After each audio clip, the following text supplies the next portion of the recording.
Hello hello, salut à toi qui me regarde, je suis Christelle et bienvenue sur ma chaîne Koala d'Asie. Aujourd'hui je vais te donner quelques conseils pour arrêter de se dénigrer, avoir plus confiance en soi et développer son estime de soi. Mais avant de commencer, abonne-toi à ma chaîne si ce n'est pas déjà fait pour suivre d'autres de mes vidéos et surtout active la cloche de notification. Je sais pas pourquoi mais le dénigrement concerne plus les filles que les garçons. Et en fait, le dénigrement t'empêche de voir ta vie à sa juste valeur et de révéler ta personnalité. Souvent, quand on se dénigre, on n'a pas forcément envie d'aller vers les autres. Souvent, on essaie de se faire de plus en plus petit, limite, on veut s'effacer. On a peur souvent du jugement des autres. Du coup, on tient compte à chaque fois qu'on veut faire des choses de la vie des autres. Et ça ne nous aide pas à avancer.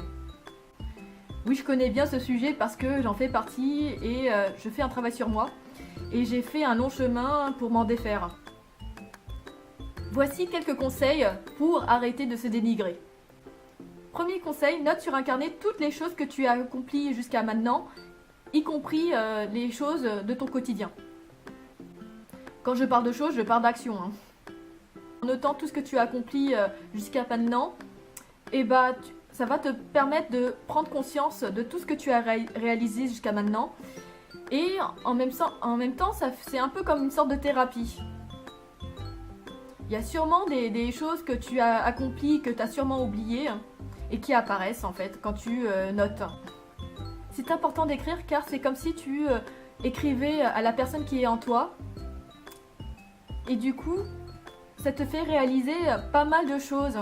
Et c'est aussi important de noter tes objectifs par écrit parce que ça va te permettre aussi de voir, quand tu les relis quelques années après, de voir ton évolution. À l'échelle de notre quotidien, on n'a pas forcément le recul de voir où l'on va, où on avance, parce qu'on a la tête dans le guidon. Et du coup, le fait d'écrire des objectifs, d'écrire pour nous-mêmes, ça nous permet justement de voir le chemin parcouru, de voir notre évolution et aussi de voir où on veut aller. Deuxième conseil, arrêtez de se faire mal à la tête sur des choses qui ne vont pas chez nous, mais au contraire, vraiment de se concentrer sur la personne que l'on voudrait être. Penser constamment à des choses négatives ne nous aide pas à avancer et bien au contraire, ça nous rend malheureux. C'est tout un travail à faire sur soi. Le fait d'exprimer de la gratitude, d'être en vie, de chérir la personne que l'on est avec ses qualités et ses défauts et cultiver son esprit positif pour avancer dans la vie. Dis-toi bien que tes qualités et tes défauts sont une question de perception.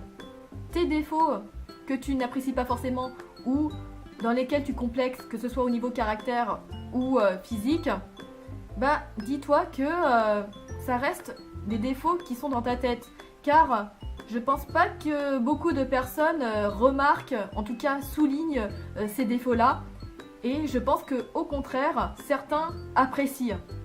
Et je dirais même que tes qualités et tes défauts font de toi la personne que tu es. Une personne unique. Et chacun a ses propres qualités et ses propres défauts. Apprendre à aimer ses qualités, mais aussi ses défauts, vont te permettre d'être en accord avec toi-même et développer ton authenticité.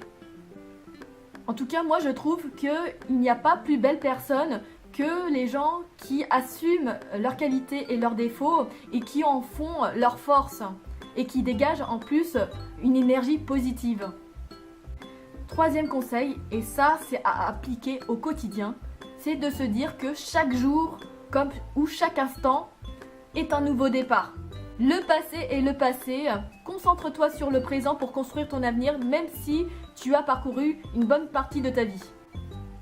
Le passé t'aide à voir ton évolution, à voir la personne que tu es aujourd'hui, mais le plus important c'est de vivre au présent. Et là, pas de place au regret, car chaque jour ou chaque instant est un nouveau départ. Toi seul peux décider de vivre soit dans le regret, soit dans le passé, ou tout simplement de vivre ce que tu as toujours voulu au fond de toi, dès à présent, en mettant en place ce projet. Et là, il n'y a pas d'âge pour réaliser des projets aussi gros que cela puisse être.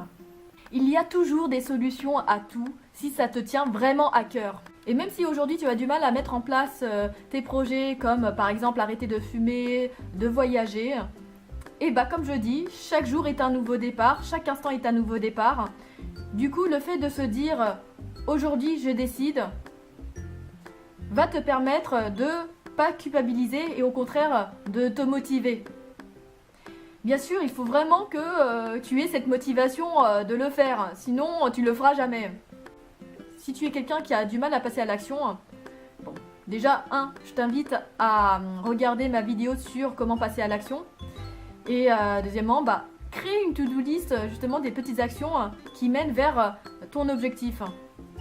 Et le fait d'écrire justement ces petites actions au quotidien, ne serait-ce qu'une action à faire par jour, ça va t'aider pas à pas à aller vers justement ce projet-là, cet objectif.